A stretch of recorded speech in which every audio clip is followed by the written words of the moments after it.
What's up, guys? My name is Gabe and welcome back to the Trojan Blade. Welcome back to a brand new video. This is a Monday, August 4th edition of the Trojan Update. Now, this isn't going to be the longest video in the world. There's not a ton of news to talk about, but we do have the coaches poll. We have yet another example of why Andy Staples of On3 is an absolute joke. We have a massive update in the DJ Wingfield situation. And make sure you stay tuned until the end because I do have a massive announcement to make that I'm sure is going to make a lot of you very, very happy. But guys, of course, before we do get into it, if you are enjoying the videos, please do leave a like and subscribe to the channel if you haven't already. Thank you guys so much for being here. Now let's get into the update.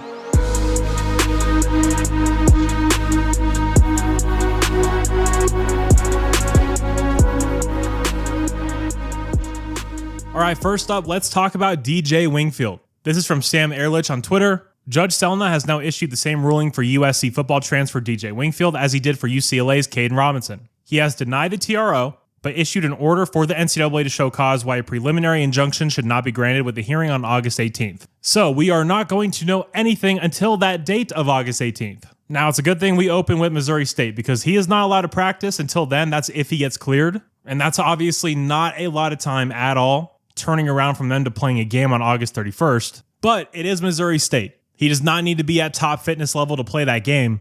If he gets cleared, that is. And as of right now, that is a massive question mark. Now, guys, I'm going to be honest. The offensive line is a major concern for me personally. You have Elijah Page. You have Tobias Raymond at the two tackle spots. Feel really good about Elijah. Feel solid about Tobias. Need to see him play a little bit better, obviously, over the course of a season. Love Jean-Ray Reed in the middle. But left guard and right guard, those spots concern me terribly. I've said it before and I'll say it again. I do not think that Alani Noah is a USC Big Ten level offensive lineman. He hasn't shown that up to this point. He can turn it around. He can develop. But overall, it was not good enough last year. He had some good moments, but too many bad habits popped up over and over again, including in that bowl game, which by then those bad habits should absolutely be gone. And then when you go to left guard, we're looking at Micah Banuelos, which while the kid is talented, he's very physical. I just don't have the built-in confidence that that kid's going to be ready to play at this level. He's dealt with injury after injury. When you watch those videos of the players walking out, he looks pretty small. Small is relative, obviously. I'm talking about like when you compare him to Emmanuel Pregnon. In my opinion, Justin Ta'anu needs to be playing right tackle. Now, Tobias Raymond actually came into the Utah State game last year at left guard, so the coaches have worked him in that spot before. Justin and Tobias are your two best linemen outside of Elijah and Big General, so get them on the field, because the longer this goes on, the worse and worse I'm feeling about that left guard spot and right guard, to be fair. But let's just solve this problem. Justin Ta'anu at right tackle, Tobias Raymond at left guard, and let's go from there. Are you as concerned about the offensive line as I am? Please let me know down below in the comments. Fascinated to hear what you guys think about that. But moving on, let's head over to the coaches poll. Now, as you can see on your screen, we are not in the top 25 to start. I'll pop this graphic up for a second. You see in the bottom, we're actually receiving votes. We're ranked 29th with 116 votes. So the very interesting thing here and why it's kind of conflicting, do we deserve to be in the top 25 to start the year? I don't think so personally. I don't think we got better enough for this year, this offseason, to justify that ranking based on what we did last year. But at the same time, do I think we should be behind teams like Boise State, BYU without Jake Retzloff, Iowa State, Texas A&M, Kansas State? I don't think so. So it's an interesting place to be where I don't necessarily believe we're a top 25 team to start the season, but also seeing us ranked behind those teams is a little odd. Can't make much sense of it, especially Boise State and BYU. Now, just some overarching thoughts on the top 25. Arizona State at 11 stands out. Just want to say a major shout out to Kenny Dillingham. That dude is an absolute rock star. Love how he's running that program. Love everything about it. Miami at 10 is incredibly overrated in my opinion. Mario Cristobal is as fraudulent comes when it comes to head coaches. Hell of a recruiter, very intense guy, but he cannot coach worth a damn in my opinion. I also think Oregon and Alabama being ahead of LSU is kind of a joke, considering what LSU returns, particularly at the quarterback position with Garrett Nussmeier. Illinois is at 12 and Michigan's at 14. That's two opponents we have pretty early on in the season. And then you obviously have Notre Dame at 5, Oregon at 7. Those games are later though, so who knows where those teams will be. Last thing on the top 25, I'll say, Indiana and Fernando Mendoza are not getting enough respect in my opinion.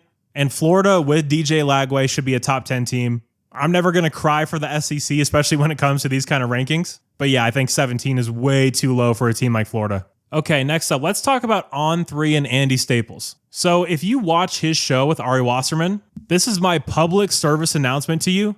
Stop watching it. What you're seeing on your screen right now is Andy Staples' top 10 defensive coordinators in all of college football. You see Phil Parker, that makes sense. Jim Knowles, Tom Allen, Pete Kwiatkowski. But you know who you don't see on this list? D'Anton Lynn. The guy that Penn State went after before they went after Jim Knowles. The guy that turned UCLA into an elite defense and had us playing competent defense with a backup defensive tackle from Wyoming and a 280-pound defensive tackle from Vanderbilt. That's what D'Anton Lynn did last year. And if you follow Andy or Ari on Twitter, you would know just how personally they hate USC. So all I'm going to say is stop giving these people your time and your money. Stop giving them business. This list is a joke. Glenn Schumann at Georgia isn't running that defense. That's Kirby Smart's defense, and the world knows it. Bryant Haynes at Indiana? Really? Scott Simons at SMU? He's a damn good defensive coordinator. He's not better than D'Anton Lynn.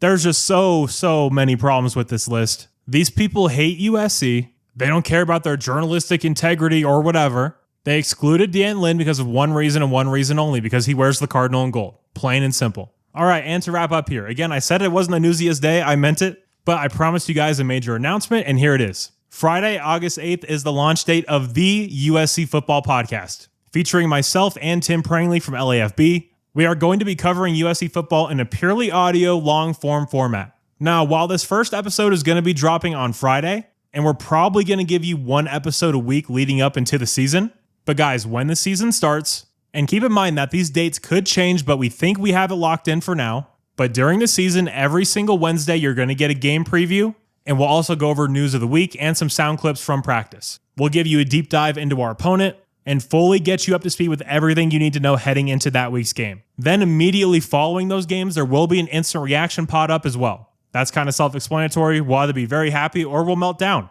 We'll see what happens. And depending on the time of game, that will be out Saturday night or early Sunday morning, but it will be recorded instantly after each and every game. And then every Monday, you're going to have a game recap pod. After we do a rewatch, we'll dive into everything you could have possibly missed, player standouts, and a bunch of stuff like that. So that is what you can expect. Again, it's called the USC Football Podcast. We actually have a YouTube channel up right now. Now, the audio is going to be available anywhere you get your podcasts, but we are also going to be publishing it on YouTube. And we're going to be selecting certain clips and conversations from each episode and publishing that as well as like a single video. So the link is in the description. I'll probably also put it in the comment section of this video. Go over there and subscribe. But yeah, you guys have been asking me and Tim forever to do something long form together. So we're finally going to do it. It's not going to be like these videos. It's going to be much more laid back. Me and Tim talk on the phone all the time. It's going to be very casual. It's going to be funny. It's going to be like two friends talking at a bar. That's the vision we're aiming for. But yeah, if you want to stick around for the outro, I'll actually play the intro to the podcast just to let you see what it's going to look and sound like. So yeah, stay tuned for that. But that is going to do it for today's Trojan update. There will be more information about this podcast as the days go on. And again, we are aiming for a Friday launch date. Now, we're both brand new to podcasting. There still are some hurdles that we have to clear, getting approved on all these platforms and stuff like that. But be on the lookout Friday, anywhere you get your podcast and on the YouTube channel as well. Really appreciate you guys being here. You're all awesome. And as always, take care and fight on. This is the USC Football Podcast. Here are your hosts, Tim Prangley of LAFB and Gabe Greenlee of the Trojan Blade.